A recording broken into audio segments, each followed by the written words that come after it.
Hello friends, ಮನೇಲಿ ಬೆಳಗ್ಗೆ ದೋಸೆಗೆ ಅಂತ ಹೇಳಿ ಆಲೂಗಡ್ಡೆ ಪಲ್ಯ ಮತ್ತು ಕೆಂಪು ಚಟ್ನಿ ಮಾಡಿದ್ದೆ. ಅದು ಉಳಿದಿತ್ತು. ಸೊ ಅದರಿಂದ ಒಂದು ಬ್ರೆಡ್ ಆಮ್ಲೆಟ್ ಸ್ಲೈಸ್ನ ರೆಡಿ ಮಾಡ್ತಾಯಿದ್ದೀನಿ ನಾನು. ಇದಕ್ಕೆ ಬ್ರೆಡ್ನ ತೊಗೊಂಡಿದ್ದೀನಿ ನಾನು. ಮತ್ತು ಒಂದು ಈರುಳ್ಳಿನ ಸ್ವಲ್ಪ ಮೀಡಿಯಮ್ ಸೈಜಲ್ಲಿ ಹೆಚ್ಚಿಟ್ಕೊಂಡಿದ್ದೀನಿ. 2 ಮೊಟ್ಟೆ ತೊಗೊಂಡಿದ್ದೀನಿ. ಇಲ್ಲಿ 2 ಮೊಟ್ಟೆ ತೊಗೊಂಡ್ಬಿಟ್ಟು ಈ ಕಡೆ 1 ಟೇಬಲ್ ಸ್ಪೂನಷ್ಟು ಕಡಲೆ ಹಿಟ್ಟು, ಸ್ವಲ್ಪ ಅರಿಶಿಣದ ಪುಡಿ ಮತ್ತು ಸ್ವಲ್ಪ ಉಪ್ಪನ್ನು ತೊಗೊಂಡಿದ್ದೀನಿ. ಇವಾಗ ಈ ಕಡಲೆ ಹಿಟ್ಟು ಮತ್ತು ಮೊಟ್ಟೆ ಮತ್ತು ಆನಿಯನ್ನ ಎಲ್ಲದೂ ಒಂದು ಕಡೆ ಹಾಕ್ಕೊಂಡು ಮಿಕ್ಸ್ ಮಾಡ್ಕೊತಿದ್ದೀನಿ. ಅದೇನು ಬೌಲ್ಗೆ ಹಾಕ್ಕೊಂಡು ಅವೆಲ್ಲದನ್ನು ಚೆನ್ನಾಗಿ ಬೀಟ್ ಮಾಡ್ಕೊತಾ ಇದ್ದೀನಿ ನಾನು. ನೋಡಿ, ಹಾಕ್ಕೊಂಡು ಬೀಟ್ ಮಾಡ್ಕೊಂಡಾಗಿದೆ. ಇದು ಇವಾಗ ರೆಡಿಯಾಗಿದೆ. ಸ್ವಲ್ಪ ತಿಕ್ನೆಸ್ ಬಂದಿದೆ ಅಂತ ಅಂದರೆ ಸ್ವಲ್ಪ ನೀರು ಹಾಕ್ಕೊಬೋದು. ಸ್ವಲ್ಪ ಅದು ತೆಳು ಬರಬೇಕು ಅಂತಂದರೆ ಒಂದು ಸ್ವಲ್ಪ ನೀರು ಹಾಕ್ಕೊಂಡು ಇನ್ನೊಂದು ಸರಿ ಅದನ್ನು ಚೆನ್ನಾಗಿ ಮಿಕ್ಸ್ ಮಾಡ್ಕೊಳ್ಳಿ. ನೋಡಿ, ಇವಾಗ ಮಿಕ್ಸ್ ಮಾಡ್ಕೊಂಡಾಗಿದೆ. ಈ ಒಂದು ಮಿಶ್ರಣ ರೆಡಿಯಾಗಿದೆ. ಇವಾಗ ಇದನ್ನು ಏನು ಮಾಡ್ತೀನಿ ಅಂತಂದರೆ, ಇವಾಗ ನಾನು ಬ್ರೆಡ್ ಸ್ಲೈಸ್ ತೊಗೊಂಡ್ಬಿಟ್ಟು ಆ ಒಂದು ಬ್ರೆಡ್ ಸ್ಲೈಸ್ ಮೇಲೆ ಅಪ್ಲೈ ಮಾಡ್ಕೊತಾ ಇದ್ದೀನಿ. ನೀಟಾಗಿ ಎಲ್ಲ ಕಡೆ ಸ್ಪ್ರೆಡ್ ಮಾಡ್ಕೊಬೇಕು. ನೋಡಿ, ಸ್ಪ್ರೆಡ್ ಮಾಡ್ಕೊತಾ ಇದ್ದೀನಿ ಎಲ್ಲ ಕಡೆನೂ. ಅದೇ ಥರ ನೀಟಾಗಿ ಎಲ್ಲ ಕಡೆ ಸ್ಪ್ರೆಡ್ ಮಾಡ್ಕೊಬೇಕು.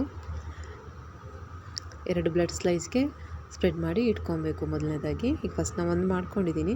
ನಂತರ ಒಂದು ಪ್ಯಾನಲ್ಲಿ ಸ್ವಲ್ಪ ತುಪ್ಪ ಹಾಕಿಬಿಟ್ಟು ಅದೊಂಚೂರು ಬಿಸಿ ಆಗಬೇಕು. ತುಪ್ಪ ಚೆನ್ನಾಗಿ ಕಾದ್ಮೇಲೆ ಈ ಒಂದು ಸ್ಲೈಸ್ ಏನು ರೆಡಿ ಮಾಡ್ಕೊಂಡಿದ್ದೀನಿ ಅದನ್ನು ಹಾಕಬೇಕು. 2 ಸ್ಲೈಸ್ ಇವಾಗ ನಂದು ರೆಡಿ ಆಗಿದೆ, ಸ್ಪ್ರೆಡ್ ಮಾಡ್ಕೊಂಡಿರೋದು.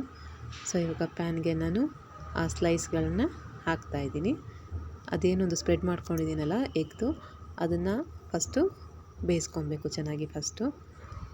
ಸೊ ಹಾಗಾಗಿ ಅದನ್ನು ಹಾಕಿದ್ದೀನಿ. ಅದರ ಮೇಲ್ಗಡೆ ಕೂಡ ಇವಾಗ ಬೀಟ್ ಮಾಡಿರೋ ಎಗ್ನ ಹಾಕ್ಕೊತಾ ಇದ್ದೀನಿ. ಸ್ಪ್ರೆಡ್ ಮಾಡ್ಕೊತಿದ್ದೀನಿ ನೀಟಾಗಿ. 2 ಬ್ರೆಡ್ ಮೇಲೆ ಕೂಡ ಸ್ಪ್ರೆಡ್ ಮಾಡ್ಕೊಬೇಕು.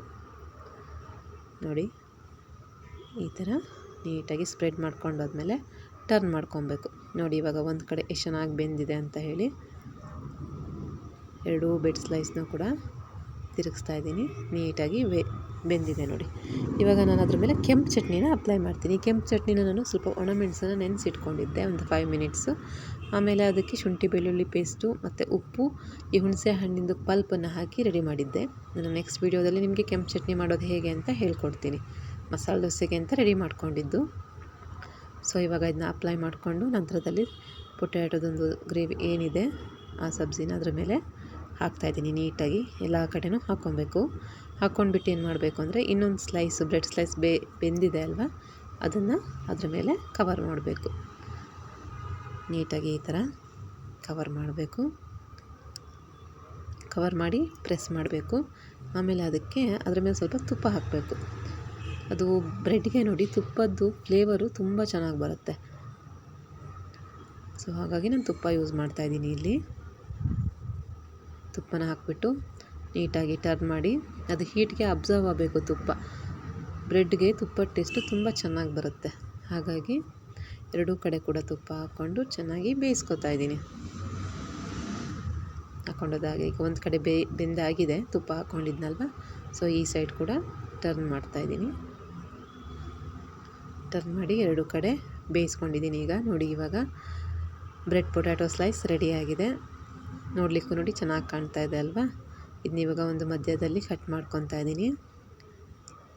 ತಿನ್ನಲಿಕ್ಕೂ ಚೆನ್ನಾಗಾಗತ್ತೆ ಈ ಥರ ಕಟ್ ಮಾಡಿದರೆ. ಒಂದು ಫುಲ್ ಬ್ರೆಡ್ಗಿಂತ ಈ ಥರ ಕಟ್ ಮಾಡಿದರೆ ಚೆನ್ನಾಗಾಗತ್ತೆ. ದೋಸೆಗೆ ಮಾಡಿರೋ ಇವಾಗ ಪೊಟ್ಯಾಟೋದೆಲ್ಲ ಉಳಿದ್ರೆ ಪಲ್ಯಗಳೆಲ್ಲ ಈ ಥರ ಚೆನ್ನಾಗಿ ಮಾಡಿಕೊಂಡ್ರೆ ಚೆನ್ನಾಗಾಗತ್ತೆ. ನೋಡಿ, ಇವಾಗ ರೆಡಿಯಾಗಿದೆ. ರೆಡಿ ಮಾಡಿಬಿಟ್ಟು ಹಸ್ಬೆಂಡ್ಗೂ ಕೊಟ್ಟೆ. ಹಸ್ಬೆಂಡ್ ಕೂಡ ತುಂಬ ಚೆನ್ನಾಗಿದೆ ಅಂತ ಹೇಳಿದರು ಟೇಸ್ಟ್ ಮಾಡಿ.